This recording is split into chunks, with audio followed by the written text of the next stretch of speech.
Okay, so you can see right there, Trump campaign chief's firm got 17 million from pro-Russia party. So that is actually what the FBI has been looking into with regard to this Russian meddling in our democratic process.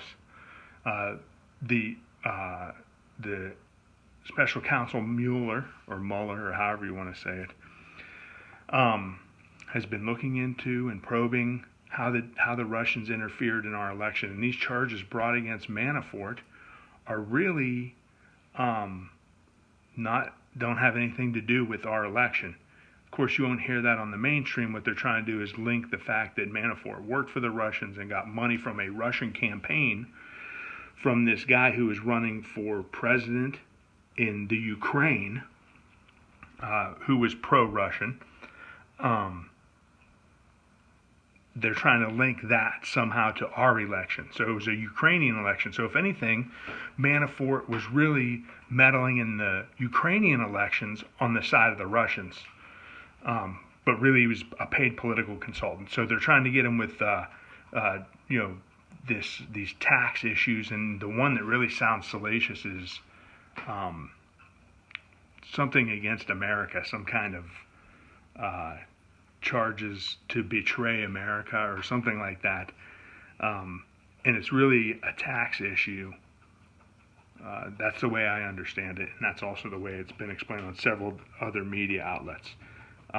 So much so that really they're just saying now at this point that really he's just having some issues with fraud. So if you can remember, and we'll talk about this, and then there's something else that I saw earlier this morning on the Maria Bartiromo show where she had General Jack Keane discussing Benghazi, and that's like one of my sticking points. If somebody gets triggered by something, I get triggered by that. And we'll talk about that in a minute. So anyway, if you remember, back in 2014, an airplane went missing. A Malaysian airplane went missing somewhere around Singapore. So here's part of that article. So you can see there, Malaysian plane missing Malaysian plane, MH370, and that plane went missing sometime in March. Let's see if we can bring that up here. March. The missing Malaysian plane, MH30, 239 people on March 8th of March 2014. So that plane went missing on March 8, 2014, and then this happened. I know that there was all kinds of speculation in July 17 about a Malaysian airliner that went down in the Ukraine, and specifically, I think, north of the Crimea. And so the problem between Ukraine and Russia has to do with, from the way I understand it, is these gas pipelines that really supply Europe with a lot of their natural gas, not gasoline, but natural gas. So the pipelines run at some point through the Ukraine, who had separated themselves from the Russians years ago. I don't remember if it was a violent revolution, but there may have been a war over it. And now the Russians want that property back. The same way they wanted 20% of our uranium, so they can control at least a portion of everybody's power, right? They want to have control over the ability to supply electricity and energy, like that type of power. So here's the flight that plane took. So there's a missing plane, Malaysian airline, in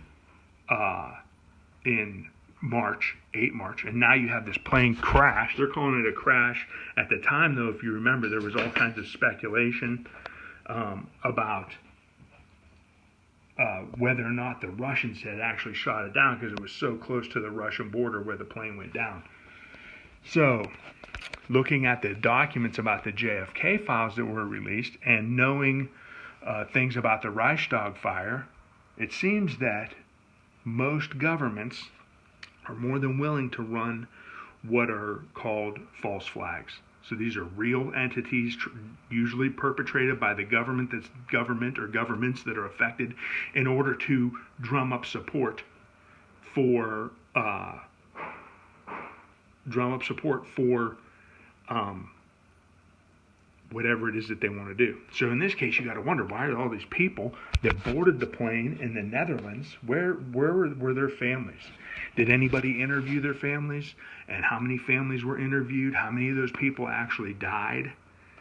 And the missing plane too, right? They're just telling you, oh, these are the people that were on there. And then maybe you see somebody interviewed.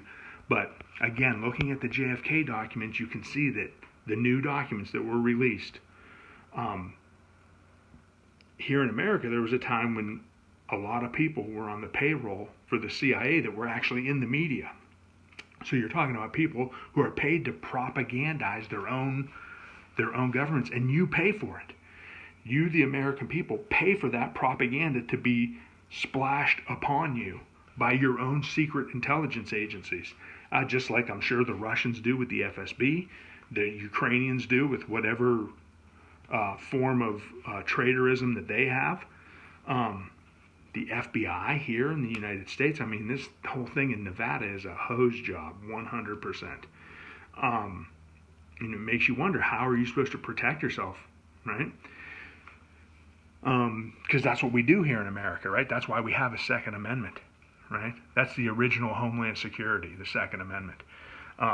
Anyway, so you got this plane that disappears. So now what am I going to do? I'm going to try to link these up with a document, a young man from Cincinnati who says that the plane, this plane that disappeared, could have flown in the shadow of another plane. So if you remember, the plane went missing somewhere over here around Singapore, which is down here in Malaysia, right? And then it took this flight path way up through India, up around the top part of, up around right through here, and then in through Turkey. All these areas here, Georgia, Uzbekistan, Turkmenistan, a lot of these areas are controlled by the Russians. So we'll zoom in a little bit. So again, Singapore over there,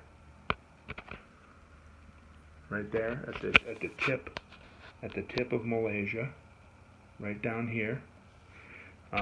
That's where the kind of plane disappeared off the radar, out here in the Arabian Sea. And then the plane that this guy is saying it may have flown under actually made a course up through here and all the way across Europe, all the way out, possibly maybe even into the Netherlands. So the question is, where did that plane go? And that flight was, let's see here. So I had it up, and there it is. So there's the plane, the flight path of that plane, which was Singapore Airlines 68. Singapore Airlines 68, right there. And this gentleman that put this up way back then, within a few days, you can see that flight plan there is the plane that's Singapore Airlines, Singapore Air Flight 68 that he's saying that plane flew underneath as a shadow cover. And this guy's from Cincinnati, and he's so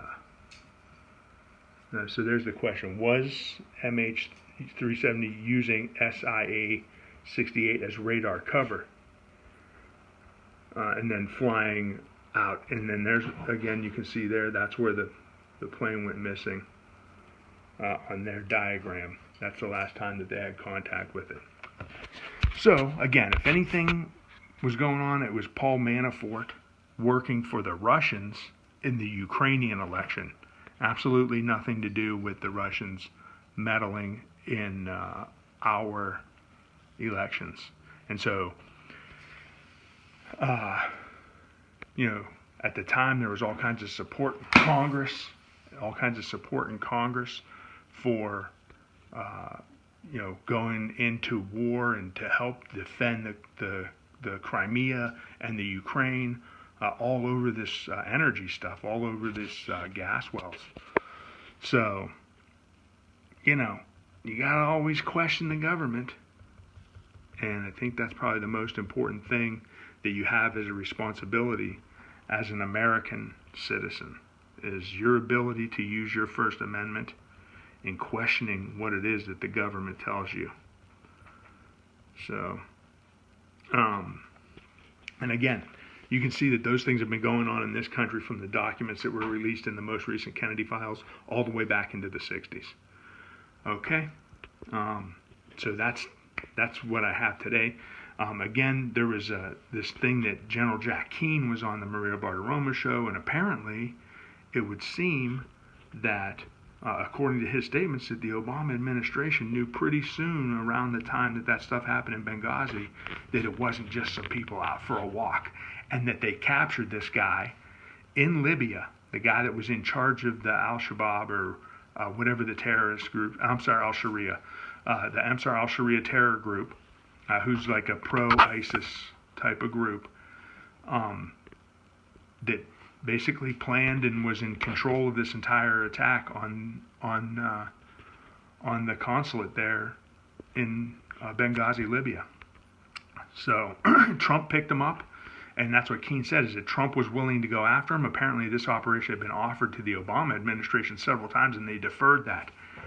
Most likely, right, strictly for political purposes.